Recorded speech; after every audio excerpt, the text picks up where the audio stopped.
Hello friends. स्वागत है आपको मेरे यूट्यूब चैनल क्रॉनिकल एकेडमी पर।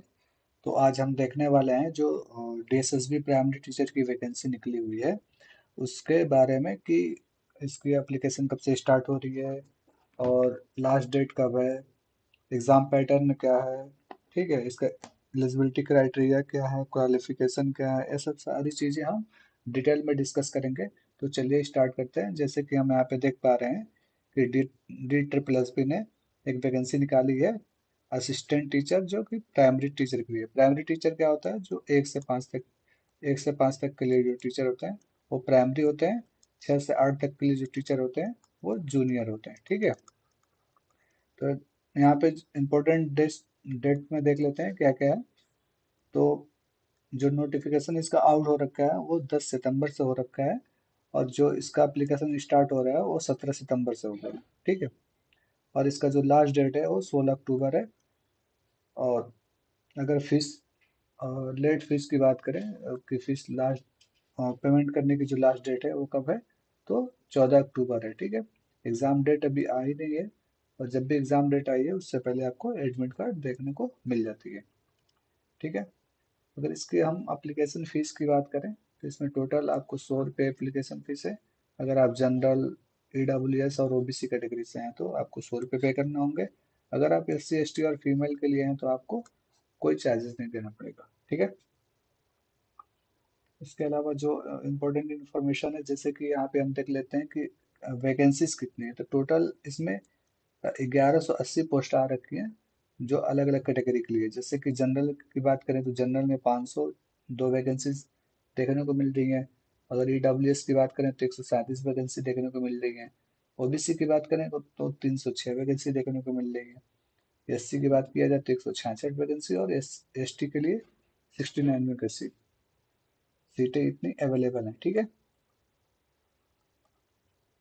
अगर हम क्वालिफिकेशन की बात करें तो इसमें कई क्राइटेरिया है। अगर आप सीनियर सेकेंडरी यानी 12th पास हैं 50% नंबर के साथ, और साथ ही आपने 2 ईयर की डिप्लोमा एलिमेंट्री एजुकेशन यानी डीएलएड का रखा है, के लिए एलिजिबल है, ठीक है। ऐसे ही बहुत सारी क्राइटेरिया। अगर आप 12th पास हैं 50% मार्क के साथ और 4 ईयर के आपने बीएलएड कर रखा है तो भी आप एलिजिबल हैं, ठीक है।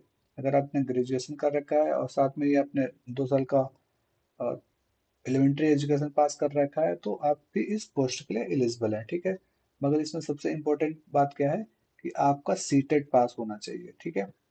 और सीटेट पेपर 1 आपका इसमें पास होना चाहिए, ठीक है।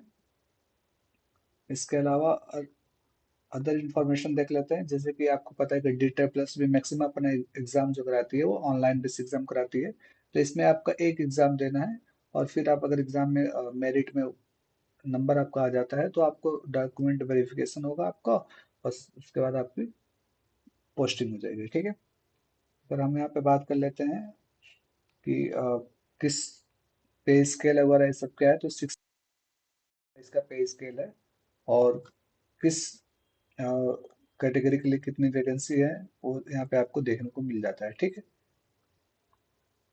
ठीक, अगर हम इसका एग्जाम पैटर्न की बात करें तो एग्जाम पैटर्न में अगर देखा जाए तो टोटल जो क्वेश्चन आने वाले हैं वो 200 क्वेश्चन आएंगे, जो कि टोटल मार्क्स जो होंगे वो भी 200 होंगे, यानी एक क्वेश्चन आपका 1 नंबर का होगा।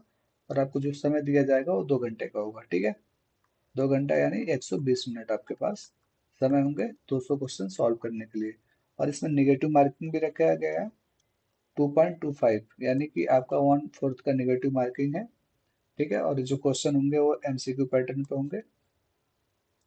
सिलेबस की अगर बात कर लें तो सिलेबस जो होगा अ, इसमें सेक्शन वाइज डिवाइड है। जैसे कि सेक्शन ए की बात कर लें, इसमें आपका आएगा general intelligence, reasoning, general awareness, arithmetic और न्यूमेरिकल एबिलिटी, इंग्लिश और हिंदी का लैंग्वेज का कॉम्प्रहेंशन देखने को मिल जाएगा, ठीक है। ये सेक्शन ए में 5 सब्जेक्ट आने वाले हैं, और हर सेक्शन से 20 क्वेश्चन आएंगे, जो कि आपका टोटल 100 क्वेश्चन हो जाएंगे। तो अगर बात किया जाए कि सेक्शन ए में कितने क्वेश्चन होंगे, तो टोटल आपके 100 क्वेश्चन होंगे, ठीक है। और टोटल 5 सब्जेक्ट आ रहे हैं तो एक सेक्शन से 20 क्वेश्चन आ जाएंगे आपके, ठीक है। ऐसे सेक्शन बी होगा, और जो सेक्शन बी होगा वो भी 100 क्वेश्चन आएंगे, और 100 नंबर के होंगे, तो टोटल आपके 200 क्वेश्चन हो गए। और इस सेक्शन में जो आपकी रिक्वायरमेंट होगी, क्वेश्चन जो आएंगे वो आपके सब्जेक्टिव नॉलेज से क्वेश्चन आएंगे, ठीक है।